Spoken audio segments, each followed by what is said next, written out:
Have you ever felt your peace stolen by just one sentence? Not because it was true, but because it reached you, pierced that quiet place inside where you thought nothing could touch you. You weren't hurt by facts. You were unsettled by how easily you were pulled off balance.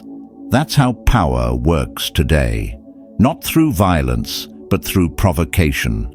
Not through fists, but through attention. Welcome to the real battlefield, where silence is feared more than argument, and where being calm is more radical than being right. They don't need to defeat you. They just need you to flinch, to overreact, to abandon yourself in the name of proving something. Because once they control your reaction, they control the story. But what if you didn't react? What if your stillness, your refusal to explain or justify, became the most disarming response of all?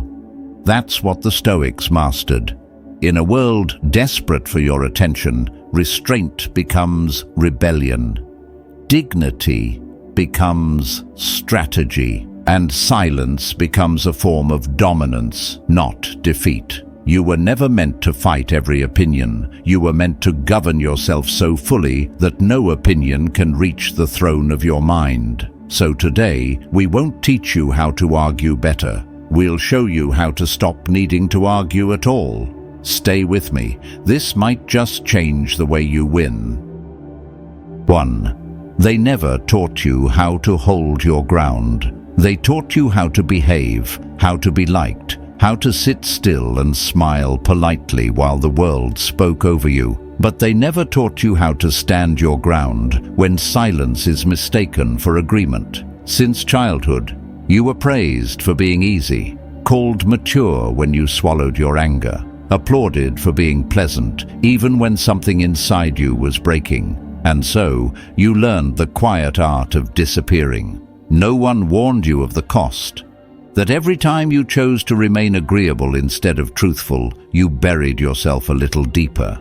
That every nod, every forced smile, every swallowed word trained your soul to retreat instead of rise. You were never taught how to defend yourself with dignity, only how to feel without exploding. But feeling is not enough. And silence, when misused, is not peace. It's erasure.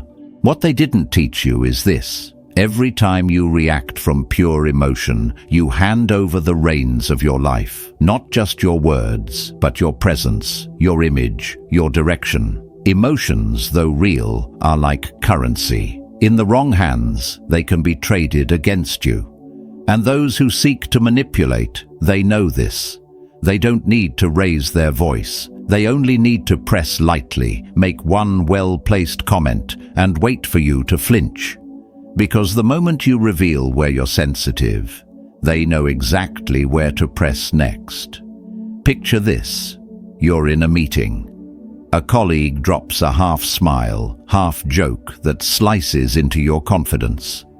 "Well, I guess that's one way to do it," they say, loud enough for everyone to hear. You feel the heat rise in your chest. Your instinct tells you to fire back, to assert yourself, to defend your competence. And you could. You might even win that exchange. But in doing so, you've just let them set the terms of the game. You've stepped into their arena, on their timeline, in their frame. And that is not mastery. That is surrender. A warrior doesn't charge blindly onto the battlefield. He studies the terrain. He watches, waits, controls his breath, his footing, his mind, because the first soldier to panic is the first one to fall. Most people walk through life like that soldier, emotional, reactive, always trying to prove, to explain, to justify, firing their energy in every direction, hoping someone will see their pain and validate their worth. You may think you're strong because you never let things slide, because you speak up, defend yourself, clap back. But if your strength comes only from reaction, then it's not strength. It's exposure. It means your emotions sit too close to the surface, and anyone who learns where to poke can own your day. Or worse, your identity. Real strength, the kind the Stoics revered, is not about loudness. It's about stillness. It's about standing unmoved in a storm of opinion, being provoked and yet not giving your power away. Because once you become predictable, once they know exactly what string to pull to make you jump, then you are no longer free. You are managed. You are controlled. Now imagine the opposite. Imagine being unreadable, unshakable. Someone makes a dig at you in public, and you blink once, then go back to your calm. You don't fidget, you don't respond, you don't give them what they came for, and suddenly the balance of power shifts, because now they're wondering what you're thinking, what you'll do, whether you'll respond later, whether you saw through them completely. Your calmness becomes terrifying because it reflects something they can't measure or manipulate, an inner discipline they've never cultivated. In a world that's addicted to reaction, stillness becomes power. The person who doesn't rise to bait, who doesn't shout, who doesn't flinch, that person is dangerous. Not because they are aggressive, but because they are sovereign. Their emotions are governed by reason. Their actions are chosen, not provoked. That's what Stoicism teaches us. Not how to be numb, but how to be disciplined, how to rule ourselves before trying to influence the world. Because the first and greatest battlefield is the space between stimulus and response. And if you can own that space, if you can pause when everyone else is triggered, you don't just change the moment, you change the rules of the game. So, the next time you feel provoked, remember, you don't have to fight to win, you only have to refuse to be moved. And that silence, that refusal, that calm, not only protects your dignity, it reclaims your command. And in the next part, we'll explore how to wield that silence, not as a retreat, but as a strategy that rewrites the entire dynamic. 2. The pause that shifts the power. You've been told silence is weak, that if you don't speak up immediately, you'll be misunderstood, overlooked, or dismissed. But what if that silence is exactly what gives you power? What if, instead of being empty, it was deliberate? Stoicism doesn't view silence as absence, it sees it as presence without chaos. In a world that trembles for attention, silence becomes a mirror. And most people are terrified of mirrors. They're not afraid of your anger. Anger is predictable. It's noisy, explosive, and easy to label. But silence? Silence unsettles. It creates space. It introduces doubt. It holds a room longer than any argument ever could. Because when you go quiet, you take your energy back. You stop feeding the fire, and suddenly they're left with nothing but their own reflection, no reaction to cling to, no noise to cover their intentions. That's the battlefield they never trained for. Not one of punches, but of poise. Not one of shouting, but of holding. The most powerful response is often the one never delivered, because it means you didn't need it. You didn't need to win the moment. You already owned it. You may think you're proving strength by reacting quickly, by setting the record straight, by not letting anything slide. But listen closely to what Machiavelli would say, and yes, the Stoics would agree. A man who cannot govern himself has no business trying to lead others. And governance doesn't begin in politics or power. It begins in the smallest, quietest moments. It begins in the 2 seconds before your mouth opens, the 1 second before your face tightens, the half second before your chest tightens and your heart rushes to defend your pride. That space is where strength is built. In that space, you get to choose whether to be drawn into the game or rise above it. And the more you practice that pause, the more impenetrable you become. The Stoics called this inner citadel, the part of you no one can touch unless you open the gates. Ask yourself honestly, How many times have you handed over your dignity just to be acknowledged for a fleeting moment? How often have you responded not from wisdom, but from the wound? Every slight, every jab, every sideways compliment is not an attack, it's a test. Not of your status, not of your education, but of your axis. The part of you that stays grounded when the world tries to tilt you. And until you learn to remain on that axis, nothing external will secure you. Not the title you carry, not the knowledge you've accumulated, not the victories behind you. Because if your peace still depends on how others behave, you're not free. You're exposed. Some people will never punch you. They don't need to. They operate with subtler weapons, sarcasm masked as humor, questions that question your worth, praise with a blade hidden behind it. Their words won't knock you down. They'll invite you to lower yourself. When that happens, don't compete for dominance. Don't match their tone. Don't prove anything. Just breathe. Just pause. Let that silence stand between you and the trap they've laid. Because when you refuse to engage on their terms, you flip the balance of power. You show that your responses are governed, not by them, but by your values. And that makes you unreadable, unshakable. The reactive man is led. But the man who pauses, who observes, who chooses, he leads. He governs. He rules, not over others, but over himself. And from that place, real influence begins. So if you've ever walked away from a conversation feeling like you lost a piece of yourself, remember this. Strength isn't in having the last word. It's in knowing when your silence says more than their sentence ever could. And if you're still with me, then maybe you've felt that shift, that recognition that there is something deeper in you waiting to be honored. Stay with that. In the next part, we'll go further, not in avoiding conflict, but in mastering presence so completely that you no longer need defense. 3. When stillness becomes strength. They told you that strength is loud, that the one who speaks first, who speaks the fastest, who dominates the room with noise, wins. They told you that attention equals power, that the one who fills the space commands it. But that's not strength. That's performance. That's noise dressed up to look like dominance. True strength doesn't announce itself. It doesn't chase applause. It doesn't scramble to be understood. It doesn't need to. Real power chooses stillness, not as surrender, but as control. Because stillness reveals. It unsettles. It doesn't compete for space. It becomes the space. And most people can't sit with that. Look around. Everyone wants to speak. No one wants to be still.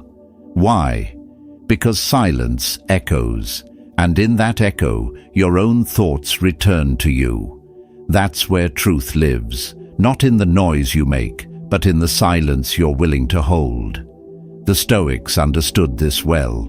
They taught that mastery is not in conquering others, but in ruling yourself. The louder you are, the more you expose. The quicker you react, the easier you are to read. And what can be read can be used. Predictable people become tools, useful but never feared, never respected. Now think about this. The generals who win wars don't shout from the battlefield. They stand on the hilltop, watching, calculating, seeing what no one else sees. Because when everyone else is reacting, the one who pauses commands. When the crowd speaks over each other, the one who listens holds the highest ground. You've seen this before. In courtrooms, in negotiations, even in family disputes. The ones who remain calm shift the entire outcome. Not because they overpowered, but because their restraint created pressure. Their silence forced others to reveal more than they intended. That's leverage.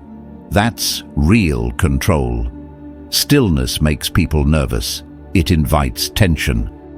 And tension, when held correctly, makes others show their hand, because when you're silent, they start over-explaining. They start guessing what you think. They start justifying themselves even before you speak. That's when you know you've already won. You didn't force it. You let the silence do the work. But don't make the mistake of thinking that silence means passivity, or that calm means softness. No. Silence is a weapon, sharper than anger, cleaner than vengeance. It's a blade. And the Stoics would say it's the tool of someone who governs himself so completely he doesn't need to announce his edge. He simply holds it. Machiavelli, though not a Stoic, understood a truth that complements it. He wrote that a ruler must know when to appear kind and when to appear cruel, not to be, but to appear. Because perception governs the world. Control perception, and you don't need to control much else. So let them call you distant. Let them call you unreadable. Let them say you're hard to get close to. That's the point. People fear what they can't define. They attack what they can't move. And when they say you're too cold, too quiet, too reserved, what they're really saying is, I can't control this one. You are not here to be easily understood. You are not here to comfort their expectations. You are here to be solid, steady, unshakable. Let the loud ones fight for the spotlight. Let them burn themselves out, needing to be heard. But you stay still. You say less. You make every word count. And when you walk into a room, you won't need to raise your voice. Your presence will already say everything. If you've ever felt this truth in your bones, type "still power" in the comments below. Because in the next part, we'll go deeper.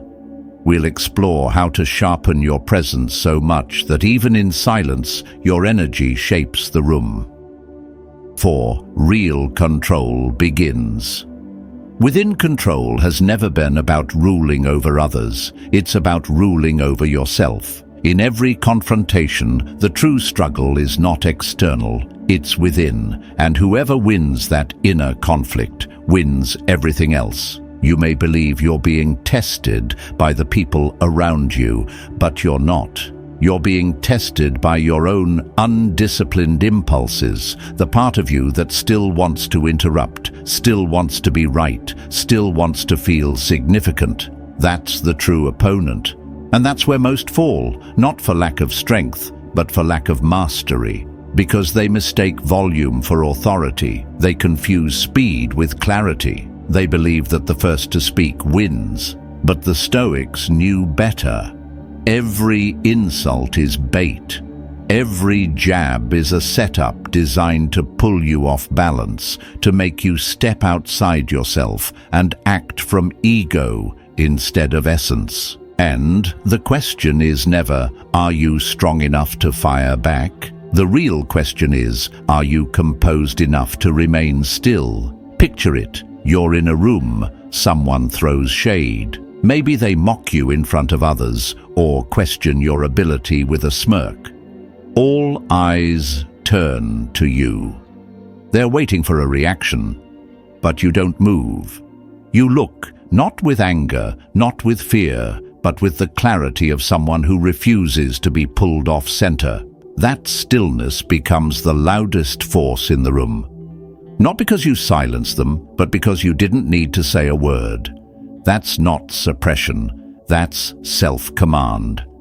And here's the thing, people who lack inner control will always try to control others.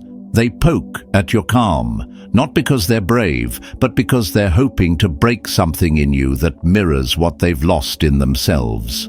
But you owe no one your energy. Your presence is earned. Your silence is sacred. And your attention is not charity, it's strategy.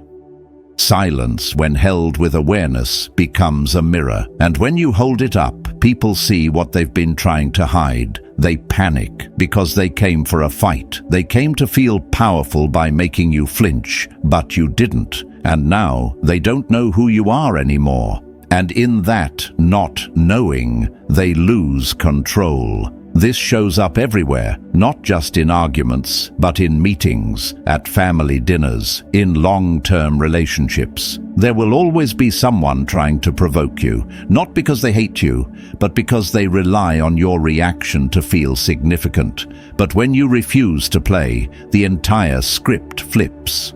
Suddenly, they're not the ones directing the moment, you are. That's what calm does. It doesn't just win the battle. It changes the terrain. It says, you don't determine my timing. I move when I choose. That one breath, that refusal to blink, it changes everything. Because now the room starts to revolve around you. You become the anchor, the reference point, the one others adjust to. True power is standing in the middle of chaos without twitching, watching someone try to provoke you and simply choosing not to engage. That decision, just that pause, is where power is reborn. You stop chasing approval. You stop fearing judgment. You stop needing to prove yourself. And from that place, you rise, not with rage, but with presence. Not through performance, but through stillness. Here's the truth. What the world calls ego is often just noise. It doesn't fear being wrong, it fears being unseen. That's why silence unsettles people. It isn't just quiet, it's the death of ego's voice. You've seen this before. Maybe someone attacked you in public or online. They didn't want truth. They wanted your spark. They wanted to see if you'd burn. But when you didn't, when you simply stayed present and still, they unraveled. Because the chaos they hoped to feed on was never served. When you no longer feed someone's need for escalation, they fall back into themselves. Their insecurities turn inward. Their need to dominate dissolves into confusion. And you stay above the fight, not detached in cruelty, but detached in wisdom. You start moving differently. You speak only when it matters. You love with boundaries. You give without leaking. You don't detach because you don't care. You detach because you do, but you've learned the cost of offering your peace to those who only want your reaction. That's not disconnection. That's evolution. You stop folding. You stop bleeding. You stop over-explaining. You just breathe. You just see clearly. And you act only when it serves, not your pride, but your purpose. That's not ego. That's clarity. That's composure. That's stoic power. 5. Calm costs you the crowd, but gives you yourself. Being calm sounds admirable until you feel what it costs. Because the moment you stop reacting, you don't just gain peace, you start losing people. And not because you've done something wrong, but because you stopped doing what made you easy to influence. You stopped explaining yourself. You stopped justifying every decision. You stopped leaking energy into conversations designed to drain you. And suddenly, you became the problem. They say you've changed, that you've become distant, cold, unreachable. But the truth is, you didn't change. You just stopped abandoning yourself to keep others comfortable. You stopped performing emotion to keep the peace. You stopped letting your presence be controlled by their instability. And that shift, that calm, that grounded presence unsettled them. Because they never wanted connection. They wanted control. And they used disorder, confusion, and emotional chaos to get it. So when you stopped playing their game, when you no longer panicked on cue, no longer rushed to explain, no longer collapsed to make room for their drama, you broke the rhythm. And when the rhythm breaks, the ones who depended on it to feel powerful crumble. Your reaction was the scaffolding for their self-importance, and now, without it, they're exposed. This is the price of inner stillness, the quiet exits, the sudden distance, the way people drift when you no longer orbit around them. They don't leave because you are harsh. They leave because they no longer know how to move you. You became unreadable, and what can't be read can't be controlled. But don't confuse their departure with your failure. It's not a punishment. It's a filter. It separates those who were drawn to your imbalance from those who respected your clarity. And yes, it will sting. You'll feel it. The questions, the silence, the urge to soften your boundaries so you can feel accepted again. But as Machiavelli once warned, he who builds his house on the applause of others builds it on sand. So let the waves come, let the noise rise, let the exits happen. You were never meant to be palatable. You were meant to be solid, unshakable, and that doesn't require mass approval. It requires self-respect, the kind you feel when you're alone, with no one to impress, and you're still proud of how you carried yourself. That's real peace. And in this world, it's rare. Most people don't live with that kind of stillness. They live on attention. They feed on reaction. They need the argument, the back and forth, the reassurance that they matter through your constant responses. But you don't. Not anymore. Because your calm isn't passivity. It's resistance. It's strength under control. It's the quiet that shakes the room. You no longer flinch when provoked. You no longer hand your presence to those who haven't earned it. And yes, that makes you a threat, but only to those who relied on your weakness to feel powerful. So when they say, "You've changed," let them. Smile. They're right. You did change. You stopped playing the game. And now, you're not one of the pieces. You're designing the board. Let's clear up a dangerous lie. The idea that calm equals coldness, that if you detach, you stop caring, that if you don't respond, you've lost your humanity. But that's not detachment, that's disconnection. There's a difference. Detachment is born from understanding, from seeing clearly, from knowing that your peace is too valuable to waste on battles meant to distract, not build. You're not less human for choosing peace. You're more, because you feel deeply and yet refuse to be owned by those feelings. You care, but you don't collapse. You listen, but you don't leak. And in doing so, you walk the path the Stoics walked, not by avoiding emotion, but by mastering it. If you've ever felt this shift, comment "Clarity wins" below. And if you're walking this quieter, stronger path, subscribe now, because in the next part we'll explore how detachment, when rooted in virtue, becomes the gateway to true influence.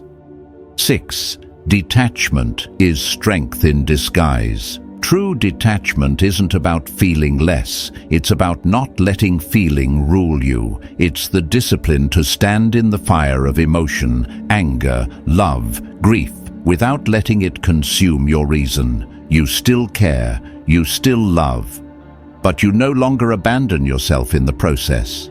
You no longer cross your own boundaries just to avoid discomfort or to keep the peace. You've stopped chasing those who treat your worth like it's negotiable, as if your value lowers the moment you stop performing for their comfort. This is where inner strength is forged, not in how loudly you speak when provoked, but in how quietly you remain grounded, not in how quickly you respond, but in how deeply you breathe before you decide what deserves your voice. In detachment, you don't become less human, you become fully human, fully awake, fully anchored, no longer swayed by every emotion, no longer ruled by past wounds. No longer stuck in the same cycles where you gave more than you had just to be seen. Some will look at you now and call you distant. Some will say you've become too calm, too measured, too rational. But what they really mean is they can no longer manipulate your reactions. They no longer know how to push you out of yourself. The levers they use to pull no longer work, because now you observe before you respond. You weigh your energy. You choose your battles. You understand that not every emotion is an instruction, and not every invitation to react is one you need to accept. You've learned that silence can say more than words ever could, that peace isn't something you beg for, it's something you guard, that your presence doesn't have to prove anything, it just has to remain true. You don't explain your detachment, you embody it. You don't debate your limits, you protect them. You don't fear connection, but you no longer lose yourself inside of it. And when people can't meet you at that level, you let them go, not with bitterness, but with clarity. You no longer bond through shared wounds. You bond through shared vision, through reciprocity, through alignment. And if that's missing, you walk, not to punish, but to preserve. Because you've outgrown the need to be everything for everyone. Now, you focus on being whole for yourself. That's not cold, that's clarity. That's not detachment from care, that's detachment from chaos. The kind of stillness Machiavelli would call power, not cruel, not numb, but sharp, intentional, measured. Because when you know your value, you stop trying to prove it. You stop chasing what runs. You stop justifying what should already be evident. You stop begging to be understood. You simply remain calm, grounded, unshaken. In a world that thrives on reactions, that kind of presence is a disruption. It challenges the very structure people rely on to control others. You don't move when poked. You don't shatter when misunderstood. You don't leak your energy just to be heard. And that's radical. Let them say what they will. Let them call it cold. Let them misinterpret the silence. Because you know what it really is. It's command. It's sovereignty. It's the moment you stopped bleeding for others and started building for yourself. And that is the ground from which we move into what comes next. Not just calmness, but influence. Influence without force, presence without noise, leadership without needing to lead. 7. Calm is the sharpest weapon. Look around. The loud ones are everywhere. The ones who interrupt, who fight for the last word, who seek the spotlight like it's oxygen. They win applause. They win attention. Sometimes they even win the argument. But then what? They burn out. They implode. Because their sense of power was borrowed, not built. It was dependent on being seen, and power that depends on visibility is power that doesn't last. Now look at the calm ones. They don't talk much, they don't chase attention. But when they walk into a room, everything shifts. People lower their voices, they listen closer, they straighten up. Not out of fear, but out of something far more lasting. Respect, because calm carries weight. Calm signals command, not just over voice, but over thought, over emotion, over action. The calm one doesn't react, they observe, they wait, they choose. And because of that, they don't just survive, they endure. While others waste energy trying to dominate the moment, the calm ones build something lasting. While others defend themselves against every perceived attack, the calm ones redirect that energy into vision. Calm is not weakness, it's precision. It doesn't move often, but when it doesn't miss.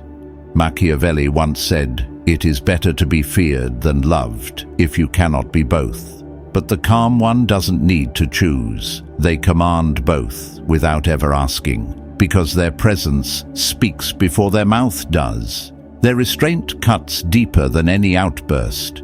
They don't explain, they embody, and that's what makes them unshakable. While others burn bridges to prove a point, the calm one walks across those same bridges when no one's watching. While others scream, they listen. While others rush to respond, they plan. So when the storm hits, they're already 5 steps ahead, not by accident, but by design. Calm is strategy. Calm is rebellion. In a world addicted to noise, to speed, to constant stimulation, calm is a revolt against chaos. It doesn't compete, it outlasts. It's not just a pause, it's a posture, a way of being. And that posture becomes legacy. Every second, something pulls at your focus. Notifications, glances, words, tone, distractions dressed as urgency. The world wants you to react, because reactivity is profitable. But in the middle of that noise, the one who stays still becomes invisible to the game and dangerous to the system. They can't provoke you, they can't predict you, they can't use you, because you're no longer reactive, you're sovereign. Stillness is not absence, it's absolute presence. It's the art of remaining aligned while everything else spins. It's the ability to let others unravel while you remain centered. It doesn't mean you don't care, it means you know what your energy is worth, and you don't give it away for free. People try to press your buttons, not because they care what you think, but because they want to see if you'll break, if you'll play. But when you don't, when you just remain, a strange silence falls, because now their tactics don't work. Your stillness becomes a mirror.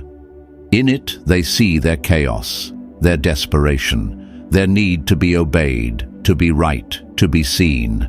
And you become untouchable. Not because you've walled yourself off, but because you've gone too deep to be dragged. You don't perform, you don't justify, you don't chase, you choose. You respond when it's time, you act when it matters, and when you speak, it's not noise, it's a knife through fog, because it comes from calm, from clarity, from conviction. Machiavelli never said to be loud, he said to be effective. And in this world, the most effective move is often the quiet one, the one no one saw coming. So let them shout, let them demand, let them burn their energy, proving a point. You don't need to be in the storm. You are the eye, the center, the unmoving point that everything else orbits. Most people spend their lives chasing something, recognition, validation, a victory. But when you master calm, you stop chasing, because you realize you are the victory. Not because you defeated anyone, but because you no longer need to. You are your own confirmation. You are your own anchor. You move not to be noticed, but because it is time. Reactive people demand respect. Calm people command it without a word, without force, just presence. Because calm is not silence, it is stature, the choice to prioritize alignment over applause, depth over dominance, peace over noise. And when someone tries to pull you into their storm, you don't fight. You don't flee, you don't explain, you just remain. You look them in the eye and say, without saying a word, I see your chaos, and I refuse to become it. That is calm, that is control, that is power. And it's not given, it's built, quietly, daily, internally, until you stop playing the game and start shaping it. Now listen closely. This part isn't for the crowd. It's for the few who stayed, the few who felt something shift, not outside, but deep within. If you're still here, you've already begun. A quieter strength is waking up inside you, one that no longer chases attention, no longer explains, no longer reacts just to be heard. You're not here to play their games. You're here to govern yourself. Not through force, but through presence, not through noise, but through alignment. They may try to pull you back with guilt or drama, but you won't move, not out of pride, but out of clarity, because you've seen what happens when you give your power away, and now you won't. So walk forward, not to be seen, but to see clearly. Don't react, don't explain, just remain. Because the one who commands themselves needs no throne, and the one who stays calm in chaos already rules in silence. Type still power if this spoke to you. And if you're ready to keep walking this path, you know what to do. The next storm awaits.